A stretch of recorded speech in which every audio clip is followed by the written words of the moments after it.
Hello everyone, welcome back to the 5 Minute Tech channel. Today we will be continuing on a journey on learning how to secure ASP.NET Core Microservices. This is the part 2 of the series where we'll be talking about securing the microservices using JWT with Ocelot API gateway in ASP.NET Core. What is Ocelot? There is a detailed video which I had already posted about how an API gateway works, especially with the Ocelot configuration. So you can visit that video to learn more about Ocelot. But to give you a brief overview, Ocelot is an open source API gateway designed for .NET applications. It acts as a reverse proxy, routing incoming HTTP requests to appropriate microservices as you desire and based on the request's URL and other factors.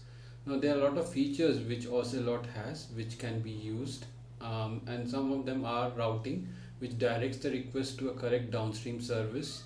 If you have multiple services like a product or any other service, it could direct to that based on the incoming route. And then we have request aggregation, combining multiple requests into one, caching, stores response to improve performance, rate limiting, which controls the number of requests a client can make.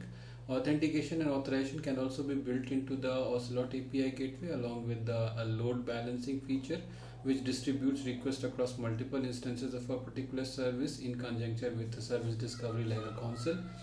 And the service discovery, which specifically dynamically discovers the available services running on different ports, and the logging and tracing can also be done through Ocelot API gateway. Ocelot is particularly useful in microservice architecture, providing a unifying entry point for managing request and implementing cross-cutting concerns like security and rate limiting. So in our use case, a user comes in, logs into the client application, and then he requests for authentication token, that is the JWT token. It goes to an authentication API. I'll be demonstrating this in detail.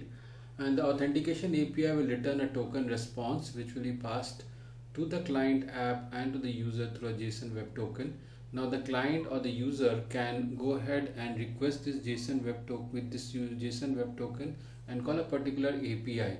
Now the API gateway will verify whether that application has that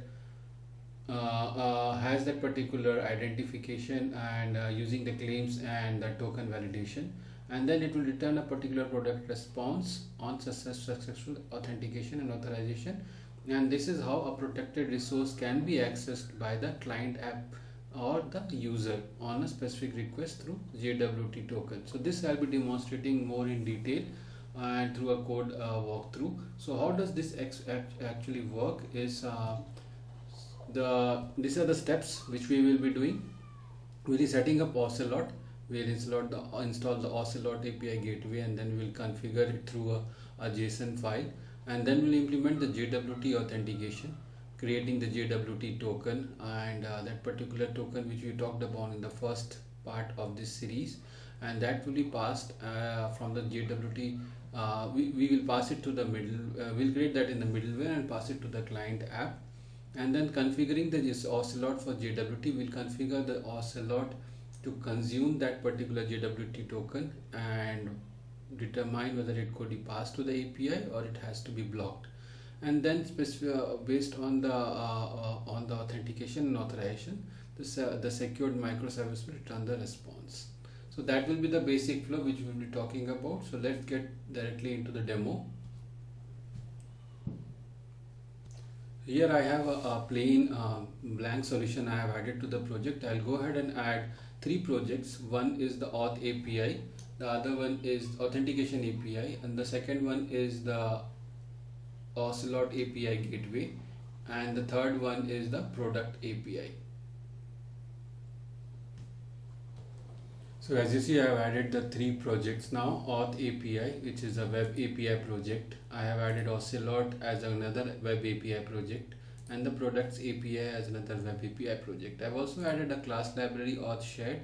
Now I will go ahead and first start with the Auth API and start adding the basic code which will give me the token. So I'll remove this baseline basic boilerplate code which comes with it, and I will plug in I will add a folder for model.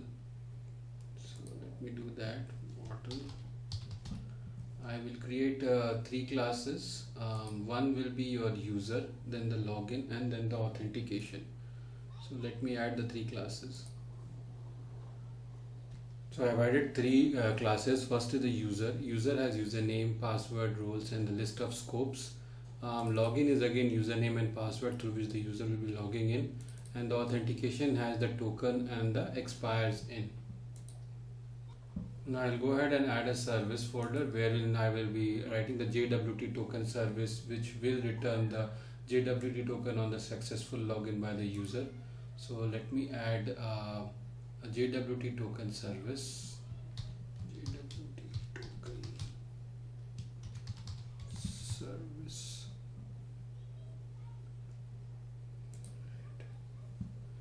And this is the class wherein I'll be writing the code for returning the JWT token. So first we'll create a private list of users.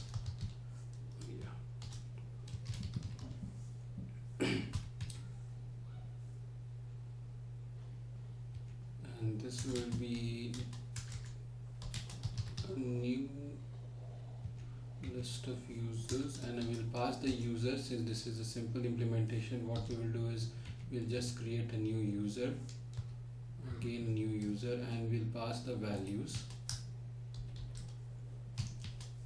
So first one is username. Let me add admin. Password will be admin as well. Password admin, and role I will give this as administrator. First one,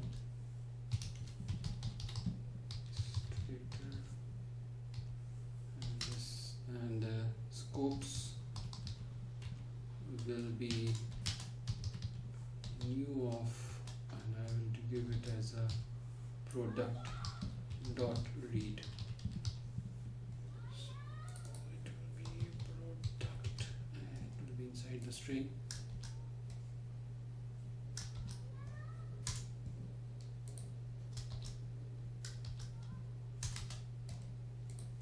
And similarly for this one, we'll have a more or less the similar approach, wherein we'll have a different role here.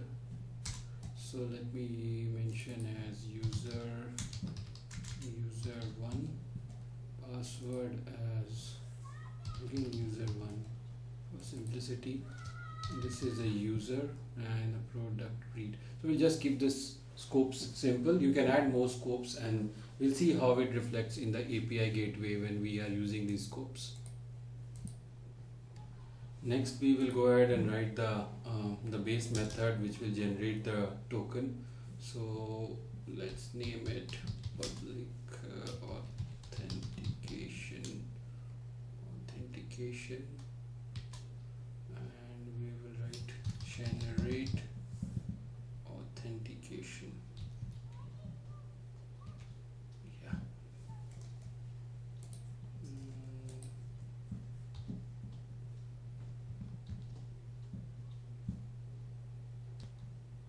And here we will have login model with what the login user comes in, and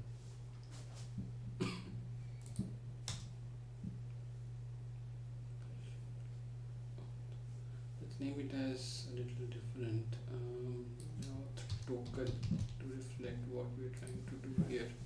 We're trying to get the auth token. Now what we will do is we'll use the user underscore. So whenever a login model comes in, the first or default of that user, we want to check if its username is equal to login model dot username, and same for the password.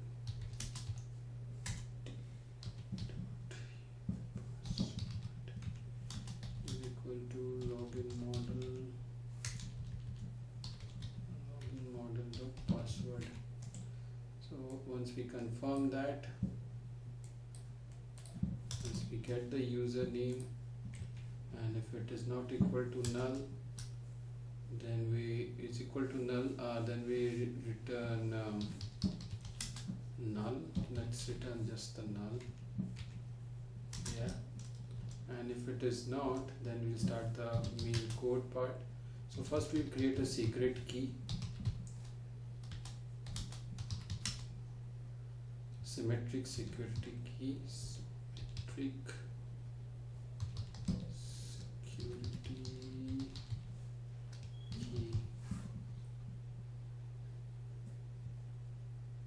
Now I am missing the references, so we'll go ahead and add the references. So I've gone ahead and added the rest of the code. I've created the secret key and sign-in credentials, and with the using the secret key. Expiration time I have added 5 minutes. Created certain claims with the username, and also added certain role and scopes which will come as a part of the parameter from the user. And also we've created the token options, issuer, claims, expiration, and the signing credentials, and then returning authentication with the token string. Now I'll go ahead and wire up the middleware. So first of all, we need to add the JWT token service which we added. So let's go ahead and add that. Services, add singleton. We'll keep it singleton. Token service, and then we will have the build. Rest all things is fine. We'll use the Swagger, and that's fine. Now we'll go ahead and complete the controller. So let me rename this as authentication controller.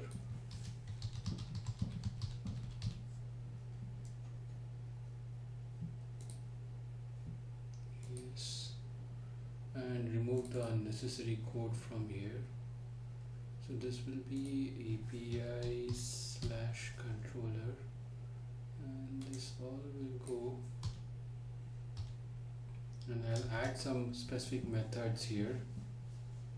So I've gone ahead and written the basic authentication controller method. It is a simple, I've just injected the JWT service which we had created, and then what we've done is to create an HTTP post controller method for login, passing the login user and getting the authentication token with that user credentials, and returning its unauthorized or OK login result which I obtained from the JWT token service.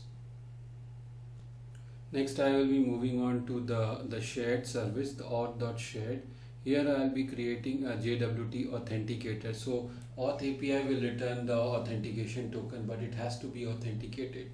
So this shared code will be used by other API, especially the Ocelot gateway, to authenticate the incoming requests. So let's go ahead and add that code. We'll just rename it as the JWT authenticator. JWT authenticator. And go ahead and add the code for it. So I went ahead and added the essential code for adding the JWT authentication. This will be called by the Ocelot gateway to authenticate the incoming JWT token. So add authentication, default authentication scheme, and default challenge, which we have already talked about in the previous video. And the next is the add JWT bearer, which talks about the valid issuer and the issuer signing key, which we had passed earlier. We'll now go ahead and add the code for the product API to list out all the projects, and at the end we'll come back to the Ocelot API gateway. I'll go ahead and delete the boilerplate code and rename the controller as products controller. So this is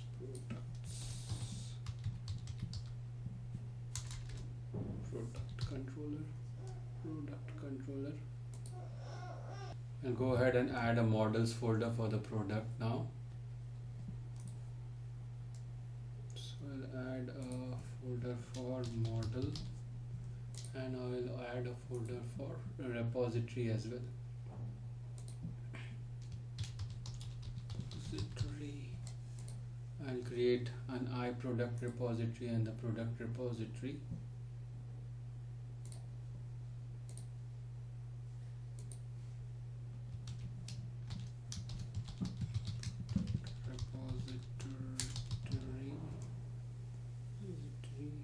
And a product repository.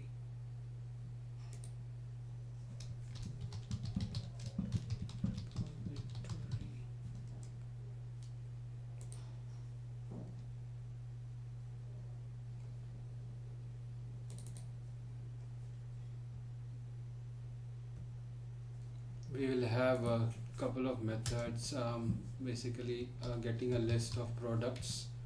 So list of product,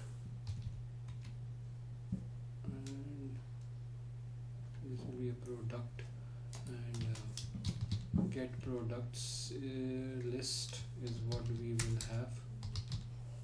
So that's what, and we'll create this in the model first now.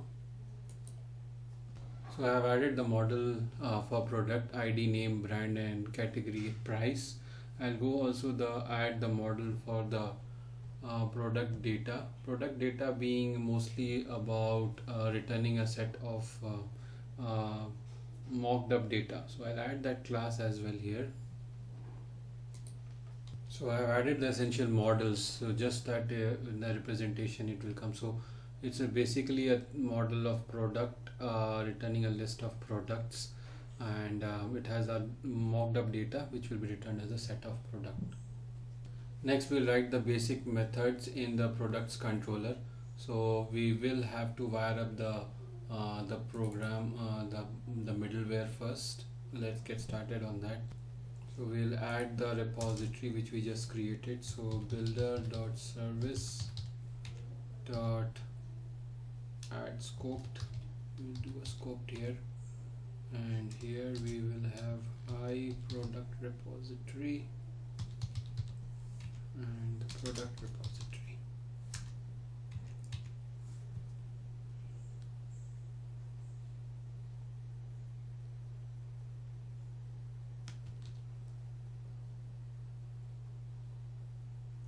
And I have to implement it. So let's go ahead and do that. And the basic method which we have written, now this should be good, and here it should implement it.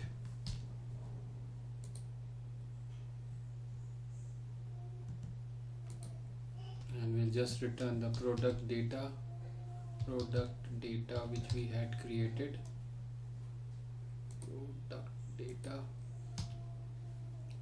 Product data dot the set of products which we have. Now we should be good in the middleware, and we'll now move on to the controller. We will remove the unnecessary code in the controller and add the specific codes. So we'll start with private read only. We'll get the repository, product repository. We'll add the constructor, and product repository.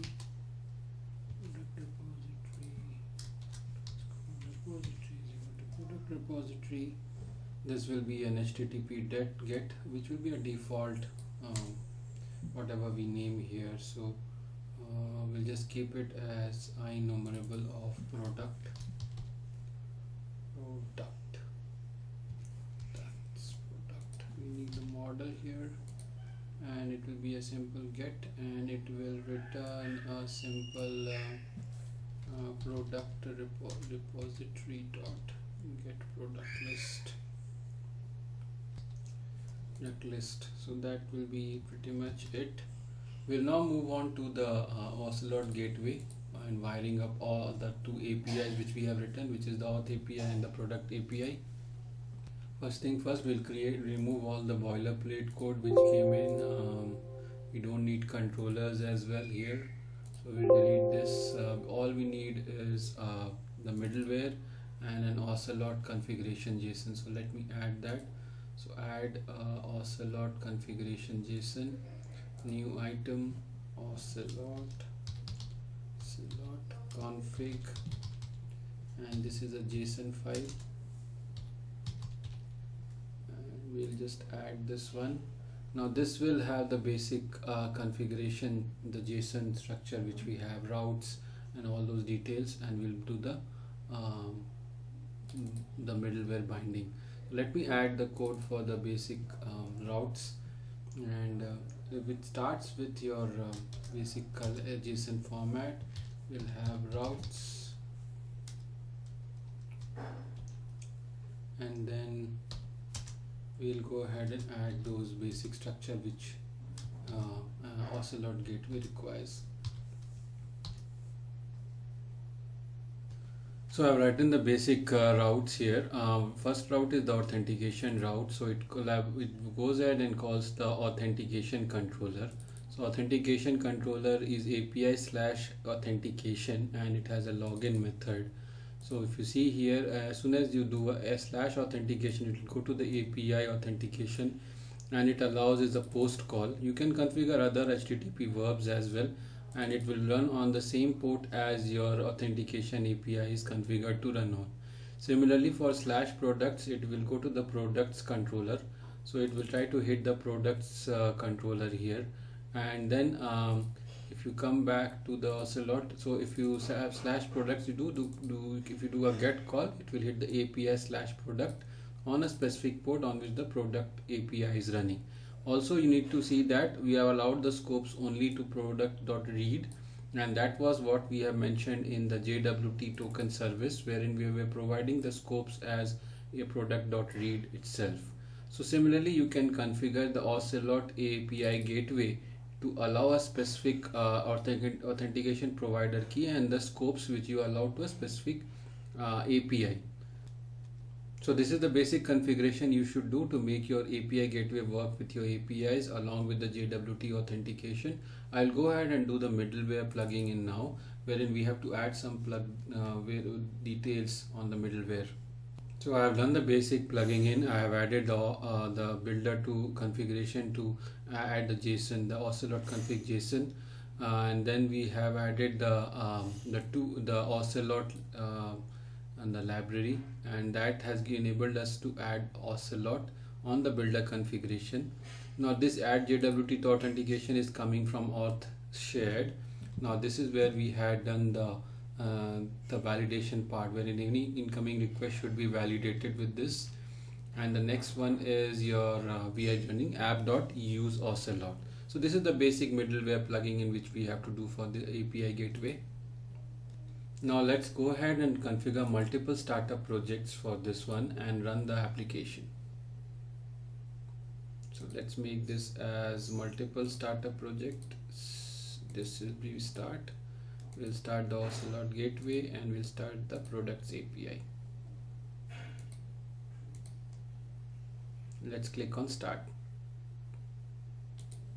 So as you see, all our APIs are up, the Auth API, the products API, and we have not configured the Ocelot to run on a Swagger, so that's why it is coming like this, but the other two APIs are working fine. So we'll go ahead and use the Postman to trigger a call to the other APIs through our gateway.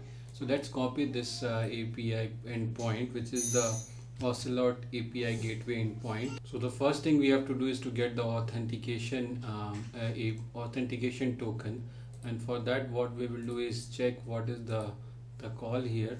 Although it is running on 7106, we will be using through the API gateway. So the endpoint we will be targeting is this one. So instead of this 7106, we will be using the API gateway endpoint. So let's go back to the Postman now and paste this API call and try to get the token. It is a HTTP post call. So let's see if this works.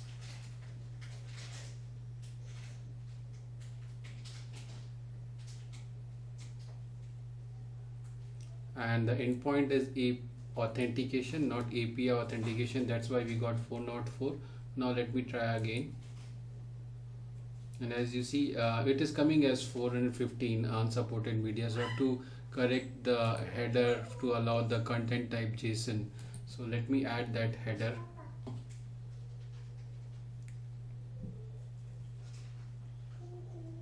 So it is asking me to now pass the body as the user object which is required for this API. So it is essentially what I am trying to demonstrate is it is working through the API gateway 7106, which is the authentication API. So let's add the user body and then we will hit the API again. So now I have added the body which is username admin, which is what we had configured earlier. So let me hit that now, and here is what a token I get. I'll capture this token and I'll try to hit the products API. So the URL will remain the same and we will be calling the products, and it is a HTTP GET, and why we are calling it products is what JW in our Ocelot JSON file. If you see here, it is a products, and here its API product is what will be called URL. So I'll take this this products API, which is it's running on 726. So I'll copy the JWT token from here and I'll post it into the authorization, the JWT token which I have, and I will try to hit and get the products, that is the product list.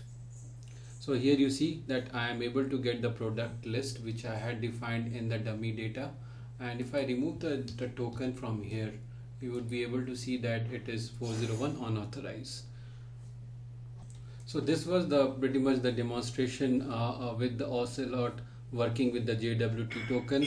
The essential part was passing the JWT token and calling the specific APIs and getting the response.